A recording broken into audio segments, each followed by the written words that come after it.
नमस्कार, मी पंजाब डक. तर राज्यात आज सांगायचं झालं तर वर्धा जिल्हा, भंडारा जिल्हा, नागपूर जिल्हा, अमरावती, अकोला ह्या परिसरामध्ये आज मात्र जोराचा पाऊस पडणार आहे म्हणून विदर्भातल्या त्या शेतकऱ्यांना अंदाज लक्षायचा. आणि अमरावती, वर्धा, नागपूर, भंडारा, गोंदिया, चंद्रपूर, यवतमाळ, आर्णी, या चंद्रपूर ह्या परिसरामध्ये सांगायचं झालं तर या पूर्व विदर्भामध्ये जवळजवळमध्ये आता हे 18 तारखेपर्यंत पाऊस चालू राहणार आहे. 22-23 तारखेला ऑगस्टला देखील पाऊस येणार आहे. 27, 28, 29 ऑगस्टला पाऊस पडणार आहे. म्हणजे त्या 5-6 जिल्ह्यात मात्र पाऊस जोराचा असणार आहे. म्हणून पूर्व विदर्भातल्या शेतकऱ्यांनी हा अंदाज लक्षात.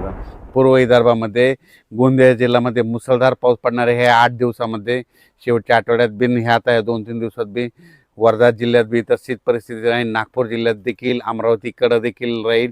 त्याच्यानंतर चंद्रपूर, गडचिरोली, यवतमाळ, आर्णी ह्या परिसरामध्ये त्या 6 जिल्ह्यामध्ये पूर्व विदर्भातल्या तिकडं चांगला जोराचा पाऊस असणार आहे. म्हणजे 30 तारखेपर्यंत दररोज वेगवेगळ्या भागात पडणार आहे. भाग बदलत राहणार पण जोराचा पडणार, म्हणून पूर्व विदर्भातल्या शेतकऱ्यांना अंदाज लागायचा. त्याच्यानंतर आज राज्यात काय परिस्थिती राहणार आहे. आज मराठवाड्याचा विचार केल्याच्यानंतर परभणी जिल्हा, लातूर जिल्हा, बीड जिल्हा, धाराशिव जिल्हा, जालना जिल्हा, संभाजीनगर, हिंगोली, नांदेड ह्या मराठवाड्यामध्ये मात्र आज दुपारनंतर वेगवेगळ्या भागात भाग बदलत मात्र आणखीन 18 तारखेपर्यंत असाच विखुरलेल्या स्वरूपाचा पाऊस मराठवाड्यामध्ये पडणार आहे म्हणून हा अंदाज लक्षायचा. पश्चिम महाराष्ट्राकडे सोलापूर जिल्हा, सांगली जिल्हा, कोल्हापूर, त्याच्यानंतर साताराच्या पश्चिम भाग, पुणे जिल्हा, त्याच्यानंतर कोकणपट्टी तिकडं मात्र आज देखील दुपारनंतर जोराचा पाऊस पडणार आहे म्हणून हा अंदाज लक्षायचा. सोलापूर जिल्ह्यात सर्वत्र नाही पण वेगवेगळ्या भागात आज भाग बदलत 18 तारखेपर्यंत असाच विखुरलेल्या स्वरूपाचा पाऊस पडणार आहे म्हणून अंदाज लक्षायचा.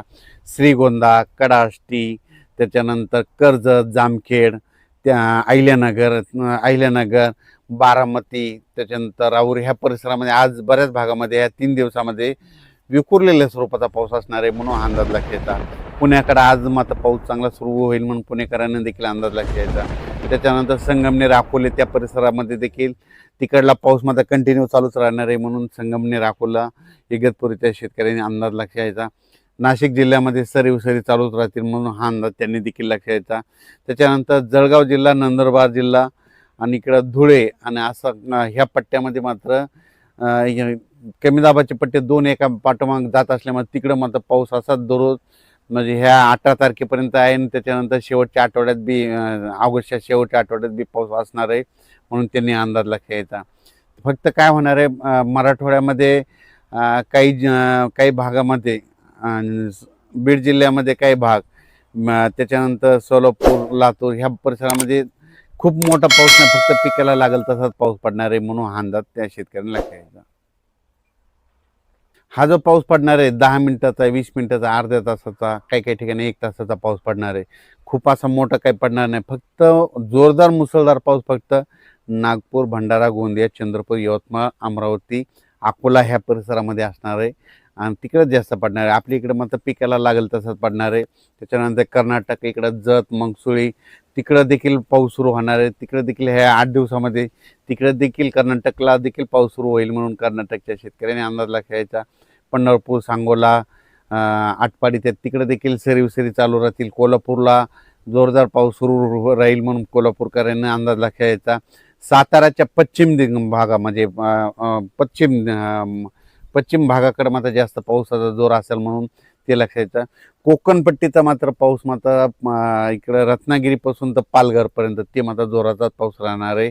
महाबळेश्वर हे सगळीकडं ते मात्र अंदाज त्या शेतकऱ्यांनी लक्षायचा. त्याच्यानंतर अहिल्यानगरमध्ये आज देखील म्हणजे 15, 16, 17 तारखेपर्यंत वेगवेगळ्या भागात विखुरलेल्या स्वरूपात पाऊस आहे, सर्वदूर नाही पडणार म्हणून अंदाज लक्षायचा. संभाजीनगर जिल्ह्यामध्ये सरी चालू राहतील म्हणून त्यांनी देखील अंदाज लक्षायचा.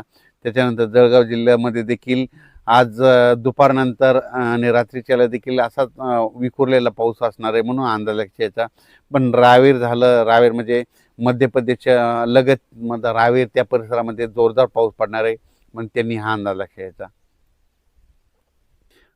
त्याच्यानंतर इकडं बुलढाणा जिल्हा, मेकर, खामगाव, नांदुरा, मलकापूर ह्या परिसरामध्ये देखील ह्या 3-4 दिवसामध्ये पाऊस आहे. त्याच्यानंतर ऑगस्टच्या शेवटच्या आठवड्यात देखील पाऊस आहे म्हणून हे लक्षात येतं. लोणारकडे देखील आज पाऊस पडेल. इकडं मंठा या परिसरात देखील आज पाऊस पडणार आहे म्हणून त्यांनी देखील अंदाज लक्षात येतो. इकडे जालना जिल्ह्यात देखील पाऊस असणार आहे, पण सर्वदूर नाही, भाग बदलतच पडणार आहे म्हणून अंदाज लक्षात यायचा.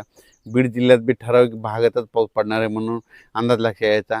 आणि विशेष म्हणजे हे जे पाऊस पडेल हे सोयाबीनसाठी पिकासाठी चांगलं आहे, कारण की फुलांमधून फुलं सुकल्याच्या नंतर आता शेंगामध्ये रूपांतर होतं आणि शेंगामध्ये जर ह्या पाऊस पडला तर ते शेंगाची चांगली वाढ झपाट्यानं होते. म्हणून हे पाऊस हा शेतकऱ्यासाठी वरदान ठरणारा पाऊस असणार आहे. फक्त या पावसामध्ये सर्वदूर व्याप्ती नाही, विखुरलेल्या स्वरूपाचा जर भाग बदलत असणार आहे म्हणून हा अंदाज सर्व शेतकऱ्यांनी लक्षात आणि आपण आपल्या शेतीच्या कामाचं नियोजन करायचं. चांगला पाऊस मात्र या ऑगस्टमध्ये नाही, फक्त आहे पण फक्त काही जिल्ह्यातच आहे. ते मग ते जिल्ह्यात सांगितलं तुम्हाला, वर्धा जिल्हा, भंडारा जिल्हा, गोंदिया जिल्हा, नागपूर, चंद्रपूर, यवतमाळ, अमरावती, मोर्शी, त्यानंतर अचलपूर, दर्यापूर